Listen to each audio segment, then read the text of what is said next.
This past fall, I had a week from hell.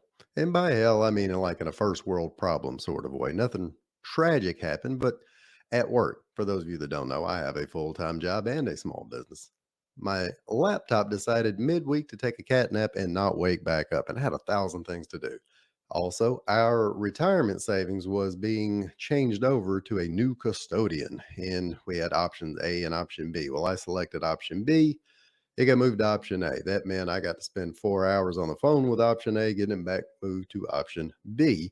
And in my business, I had a client that we had created a script and started a video for that halfway through the video, they wanted to go back and completely rewrite the script. I had a voiceover artist that tried to hijack the voiceover they were going to send me and start asking for more money. I had a video for a really good client that got a little screwed up and they got to see the video before I did. Bad deal. Even at home, have these brand new beautiful windows and I'm looking out like you can see.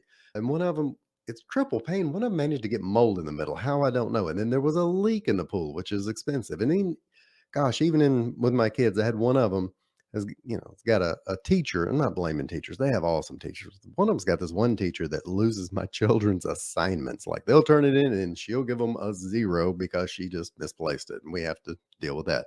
Midway through that week, it's kind of one of those deals where you kind of look and say, man, why am I even trying? Why, this is all just not going my way. I shouldn't even try to run a business. I just, you know, shouldn't worry about anything at work. And you just get really frustrated and you get down on yourself. So luckily, years ago, I joined a business coaching group.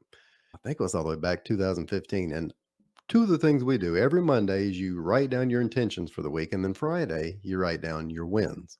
Took me a long time to really engage with writing down the wins part. I'm not anti-participation trophy kind of guy, but I do get a little worn out with people that want to celebrate every little nuance of their life, which is probably one of the reasons I'm not on Facebook. But after I started getting the habit of it, I realized that, well, these wins that stack up, that kind of play a role into your confidence, kind of make your mind look for more wins.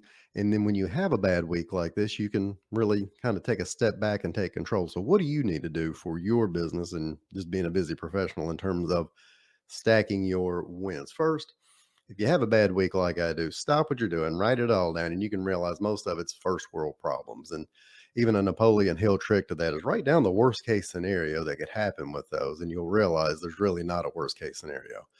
That second step is to start stacking your wins. Today's a Friday for me, so I'll go into our group and I'll write down everything good that happened this week, all the progress I might have made in my work or with the explainer video business, or in this case with publishing a book and starting a podcast, starting it today, by the way.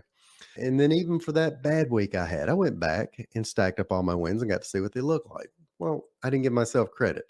I made a big video sale that week. My virtual assistant took on a task I was tired of doing. I managed to go in and look at all of the expenses I had and cut a few that I realized I didn't need anymore. As far as my kids go, their wins are my wins. My middle child, Lily, auditioned for a solo. She got it. Simple things. My youngest son, only son, had a great football practice and he caught everything thrown his way and he was on cloud nine. My 14-year-old, who would die if she ever saw this, when with her, she sat next to me on the couch. She, wants to watch Harry Potter, snuggle up to me. Wasn't something we normally get to do. And I just got back from the best trip ever with my wife. It was our 20th anniversary this past fall. And we went to California, San Diego, San Francisco, got to see and do all the fun things. Stacking those wins got me through that ugly week, made me realize that things can be good. Again, this is not celebrating minor things that don't count, but it's adding all of these up over and over. So when you have a bad week or you're struggling with your small business because you've got a lead that suddenly was hot and heavy and has now disappeared. You have an existing client you have a good relationship with, but they suddenly got sideways on you. You have an employee that didn't show up. All of these things, it's easy to stack the negative things. So it's up to you to sit down, write down all of the wins every week. Do it every day if you're a real pro, but do it at least weekly. And that will teach your brain to help your mind. And I always think of them as two separate entities. I don't know why I do that. Like the brain is the studious part that has to take all of the notes and it explains to your mind how to feel. And if you keep looking for the bad things, it'll tell your mind, hey, we're not very happy, and your mind will be grumpy. If you look for the good things and you keep telling it we've got good things, it's going to assume that good things happen to you and you're a winner.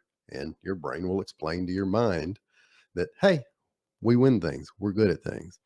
So today, I get to go write down all of my wins. Getting this LinkedIn Live done here with you was one of them.